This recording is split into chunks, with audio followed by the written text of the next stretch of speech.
What's up people, it's Wasabi and I'm back with another review. And today we have the Pwnage StormBreaker Max CF, and this was sent to me by Pwnage to share with you guys. But as always, these are my thoughts, personal opinions, and experiences with the product. Now before we get on with the review, here's a quick look at the packaging because that's what you pay for too. In the collector's box, you have the Pyramid 8K wireless polling rate receiver in this blue colorway. You have a set of ultra glide glass gates, a collector's card, and man, this one's really stuck on there. In the box, you have the braided USB-C cable, very nice and bendy, a little screwdriver that you will need to use to reposition the sensor, a Pwnage brand sticker, replacement skates for the default design, and a set of dot skates as well, universal grip tapes and full-size ones, an instruction manual, and of course you got the mouse itself. And because this is the collector's edition, it also comes with a mouse pad with the player's signature printed on. And before we go any further, let's manage some expectations here real quick. The StormBreaker Max CF is essentially a larger version of the original StormBreaker, but there's one key difference. So instead of magnesium alloy, this one is made of carbon fiber composite. When it comes to options, you have three. The standard colorways retail for $139, the limited edition colorways go for $149, and then there's the one that I have, which is the Whzy collector's edition, or is it Whzy? I know in VCT they just call him by name, but for the sake of this video, let's go with Whzy. And the price of this full collector's set goes for $179. The design is, well, design is subjective. Personally, I think it looks really busy, like they went absolutely crazy with the line work on the mouse buttons. But that's just aesthetics, we all have different tastes just like with the clothes that we wear. Now the important design change here is the solid sides, which is something new for the StormBreaker lineup. Just keep in mind, unlike the recently released Trinity CF, you don't get the option to choose between cutouts and solid sides on this one. One of the biggest changes with this release is the switch from magnesium alloy to a carbon fiber composite construction. It's lighter, stronger, and built to last. Now having it in hand, it feels just as solid as the magnesium StormBreaker, which is good to know. Mouse button and side button wobble is minimal. Scroll wheel feels well secured in the build. Flexing or creaking, none of that, at least on the top and sides. The bottom, however, is noticeably soft, and if you press your thumb down on it, it will bend. But honestly, that is something that most people would never do, so it's really not an issue. With my time using this mouse, it manages to feel consistently strong even today. The stated weight on the website is 45 grams, and on my unit with the skates that it comes with, it weighs in at 48 grams. Now before I get into more detail with the shape and how it feels from my experience, to put things into perspective, my hand size is 17.5 by 9. Now this version is 5% larger than the original magnesium StormBreaker, so if the previous version felt too small, especially for a palm grip, this should be a better fit because the shape follows the same blueprint, just scaled up. But if you've never used a StormBreaker before, let me quickly run through the shape. The mouse buttons have subtle grooves but feel pretty flat and straight, especially if you rest your entire fingers on them with a palm grip. Besides, towards the front, the corners do not flare out, and since this is a large mouse, you can fully extend your ring and pinky fingers along the side comfortably. In the middle where thumb rests, the curve is gentle and supportive, not too aggressive. And towards the back, it flares out to the left, providing good support for this portion of your hand like most ergonomic mice do. The hump sits pretty high. On the original StormBreaker and on this one too, you get the impression that the hump feels higher than it actually is because of how abruptly it slopes down towards the front. From the peak of the hump, the back curves down gently, not too steep or too relaxed, just enough of an angle to feel your palm comfortably. The biggest thing you will notice with this shape is the sharp drop towards the front right after the hump. Other than that, the rest of the shape feels pretty relaxed, not overly sculpted. The gentle slopes and curves make the back end feel comfortable, supportive, and ergonomic. The grip of the matte coating here feels pretty similar to the original magnesium models. It doesn't feel any more grippier to me. And when my hands start to sweat, it can get quite slippery. Not my favorite coating for gaming compared to other mice, but they do include a lot of grip tapes, both universal and full-size cutouts designed for this shape. The PTFE skates are decent, smooth enough for most people. They offer a balanced feel in terms of speed and control, but nothing too extreme on either end. But if you prefer faster or more controlled glides, you might want to check out aftermarket options or dot skates. Now with the collector's edition, you also get a set of glass skates, which is perfect if you want frictionless glides on the cloth pad. And with a package this big, I think it's great that they give you multiple skate options. Now this part is to help people visualize the different grip styles on the StormBreaker Max CF with reference to my hand size. This is a big mouse and honestly it's not ideal for my hand size, but I can make it work with a super relaxed claw grip or full on palm grip. With my hand size of 17.5 by 9, using any form of a claw grip doesn't feel quite natural, and I don't have as much confidence from my hold on the mouse because its size with this shape is just too big. But for larger hands, the shape does work well with both a relaxed claw grip and a regular claw grip as well. I'm saying that based on my experience with the standard size StormBreaker. And now the palm grip for my hand size, a full-on palm grip is the only style that feels usable for me with enough degree of control to game with. The one thing that is very distinct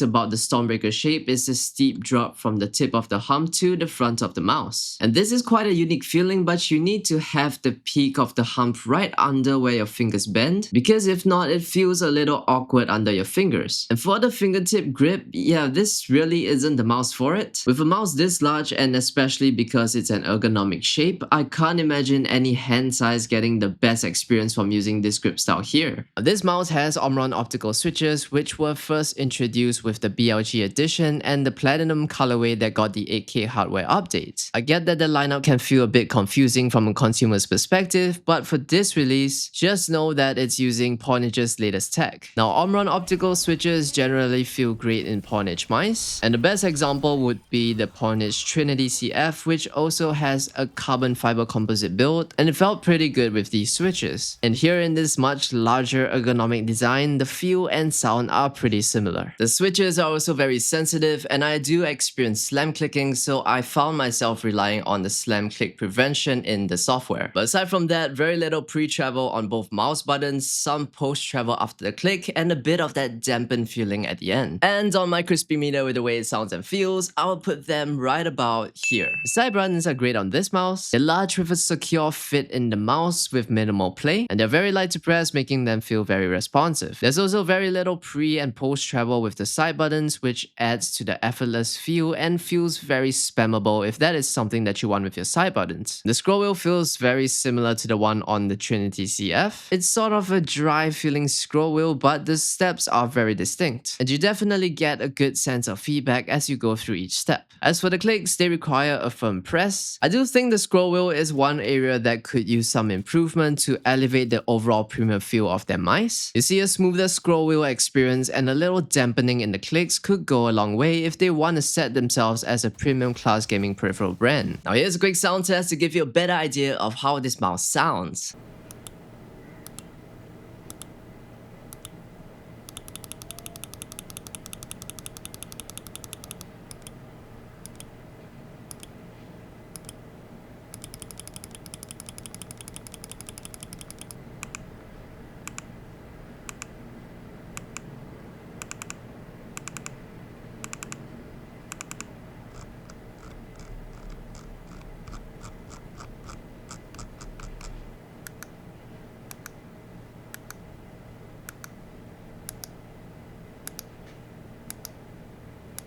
This mouse features that XERO sensor, which is essentially a custom-tuned POR 3950 sensor from Pixar. It offers 99.8% tracking accuracy, it goes up to 30,000 dpi, and is optimized for an 8000 Hz polling rate. In terms of performance, I don't feel a significant difference in gameplay or everyday use compared to other POR 3950 sensors. It's just a common practice for brands today to tweak the sensor and give it a different name. As with all mice from Pwnage, what really sets them apart is that you can reposition the sensor. You see, when you go from one mouse to another, the sensor positioning difference can affect how sensitive the mouse feels. Depending on whether the sensor position was more forward or backward, you usually end up adjusting your in-game sensitivity to balance it out. But with this feature, you can shift the sensor position up or down, allowing you to position it as closely as possible to your previous mouse. And this feature makes it a lot easier to transition to Pwnage mice, especially people who just want a new mouse but want to keep their experience as consistent as possible. Software, and this version is compatible with the Pwnage Hub web-based software, which is what they call it. The interface is very nicely designed, and something as simple as the software does contribute to a user's experience and impression of the product. It sure does make it feel like you're using something more premium. Feature-wise, you got all the basics. You can set up to 3 mouse profiles, have the option to select up to 8000 Hz polling rate because this comes with the receiver that supports it, DPI adjustments for both the X and Y axis, slam click prevention, which is something that I feel needs to be turned on, motion motion sync, and 3 lift-off distance settings. Button mapping is in the beta phase at this point in time and should be updated soon, and macro settings are not available right now but should be added in due time. For office use, you are looking at 160 hours of battery life, and for gaming, it's 100 hours, not 90, which I said in my Pwnage Trinity CF review. My mistake there. So the tech is pretty much the same and the battery life performance as well. And a full recharge takes 2 hours. Connectivity wise, you can use this both wired and wirelessly. With the included pyramid receiver, the highest polling rate you can go up to is 8000 Hz. And when you use it wired, the maximum polling rate is also 8000 Hz thanks to the dual high-speed chips in the mouse. My experience with the Maxi F isn't quite optimal, but mainly because the shape and size just doesn't suit me. I do struggle a bit to control the mouse, but that's really just a size thing. I've used the standard size StormBreaker before and it worked perfectly well for gaming. With this version though, you get an improvement in tech, a lighter weight thanks to the carbon composite material, and a larger size that opens it up to more gamers. So other than the size issue, which is really just a personal thing, there hasn't been anything wrong with my experience using it. So the key takeaway is that it's crucial to know what mouse size works best for you and to use the right size. If you're looking for something not so loud in the design, I think the standard colorways would be the best one. The second thing is slam clicking can be an issue for some people because the switches here are very sensitive. So if you do experience slam clicking, make sure to hop into the software and enable the slam click prevention feature.